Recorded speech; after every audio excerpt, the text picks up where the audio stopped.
What if I told you that Tampa Bay, yes, Tampa Bay, might just have the most complete, most dangerous offense in the entire NFL? And nobody's talking about it? While the rest of the league sleeps, the Bucs have quietly built something terrifying. And they're bringing it all back. Every weapon, every playmaker. This isn't just a comeback. This is a warning shot. Are you ready? Tampa Bay is not rebuilding.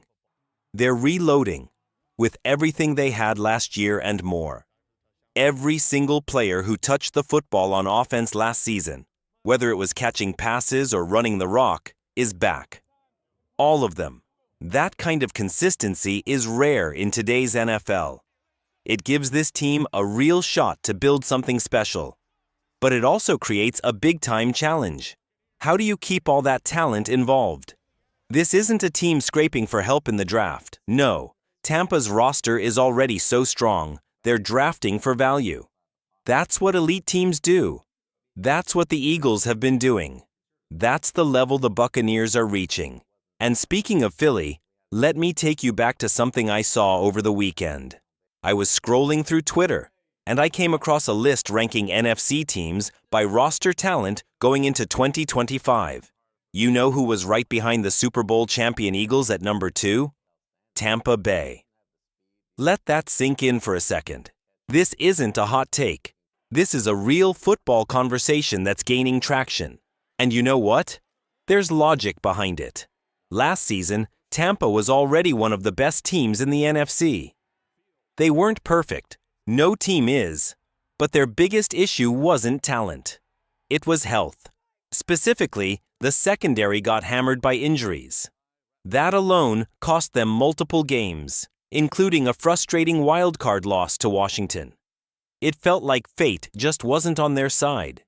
Sometimes it's just not your year, and last year clearly belonged to the Eagles. But now, the Bucs have made their move. This offseason, they didn't just sit still, they attacked the draft. They picked up a dynamic wide receiver in the first round, adding even more firepower to an already dangerous group. Then they doubled down on defense, grabbing not one, but 2 cornerbacks in the second round to fix that secondary once and for all. This isn't a rebuild, it's a reset, a smart, aggressive tune-up to a machine that was already rolling. Let's talk facts. Tampa Bay had one of the most explosive and consistent offenses in the entire NFL last year. Top 9 in almost every major offensive category.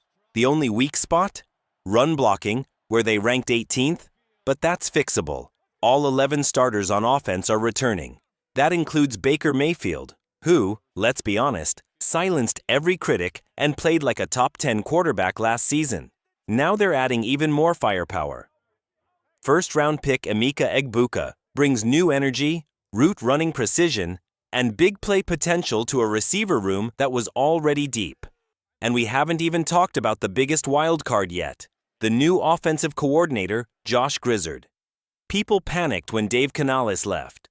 Then Liam Cohen. But now, Grizzard has fans buzzing. He's got the brains, the creativity, and the swagger to take this offense to the next level. And look, for years, the one thing Tampa fans have been begging for is a real run game. Last year, it finally showed signs of life. And with all the talent returning and the new pieces in place, this could be the year it breaks wide open. So here's the question. Is Tampa Bay being underrated? Or are we about to witness the rise of a dark horse NFC powerhouse? Drop your take in the comments and rate your confidence in the Bucs on a scale from 1 to 10. Let's see where the real fans stand. Last season, Tampa Bay went from the worst rushing team in football to one of the most balanced, explosive offenses in the entire NFL. How? A rookie breakout, a revamped ground game, and a passing attack that refused to slow down, even with injuries everywhere. But on defense, that's where things fell apart. And the Bucs have one rookie corner who might just change everything. Let's rewind for a moment. Just 1 year ago, Tampa Bay was dead last in the entire NFL in rushing. That's not an exaggeration. 32nd place. Bottom of the league. Fast forward to this past season, and suddenly, the Bucs had one of the most balanced, deadly offenses in football. How does that even happen? 2 words: Bucky Irving. This rookie came in and lit up the field. He brought burst, vision, and fire to a backfield that desperately needed a spark. Alongside Rashad White, who had a solid year in his own right, and a smart addition in Sean Tucker, the Bucs built a run game that finally matched the talent in their passing attack. And the results? Absolutely incredible.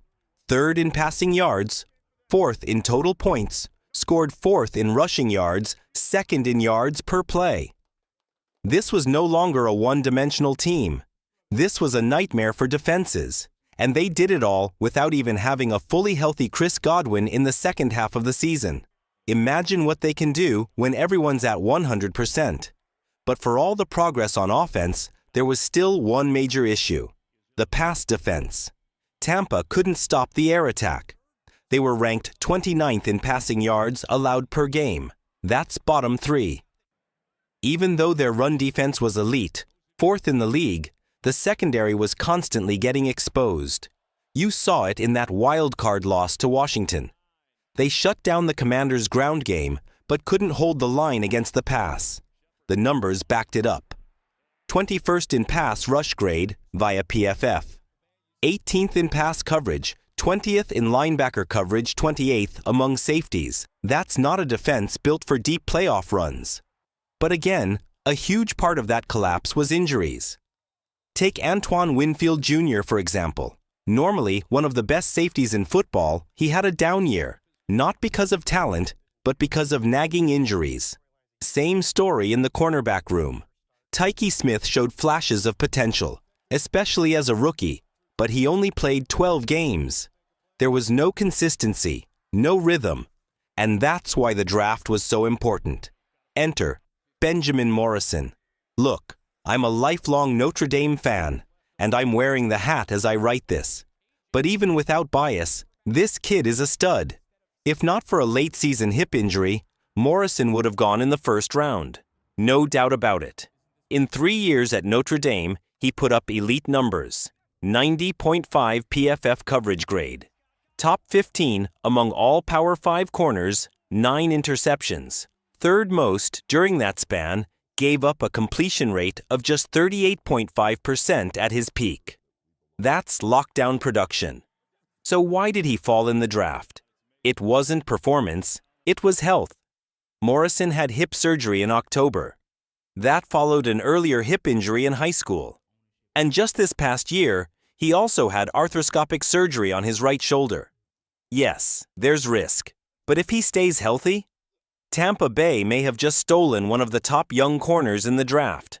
Just like Jamel Dean, who's missed 9 games in the past 2 seasons, Morrison brings a high ceiling, but also some medical concerns. That's why this training camp will be huge. The Bucs secondary is about to get competitive. How confident are you in Tampa's pass defense this year? Can Benjamin Morrison stay healthy and become a game changer?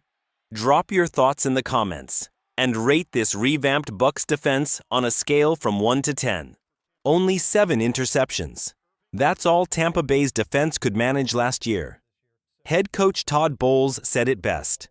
I want ball hawks. And now, with one elite corner and a fiery new offensive mind, this team might finally have what it takes to turn talent into trophies. The question is no longer if they're good, it's how far can they go. Let's talk about what really matters on defense: turnovers. Last year, Tampa Bay's defense managed just 7 interceptions. 7. In a full 17-game season, head coach Todd Bowles didn't hide how he felt. His message was loud and clear: I want ball hawks. And that's exactly what the Bucs went out and drafted. Remember Benjamin Morrison? He didn't just look good in college, he was a turnover machine. In just 2 seasons, Morrison racked up 9 interceptions and 19 pass breakups. In 2024 alone, he didn't allow a single touchdown across 159 coverage snaps. Not one.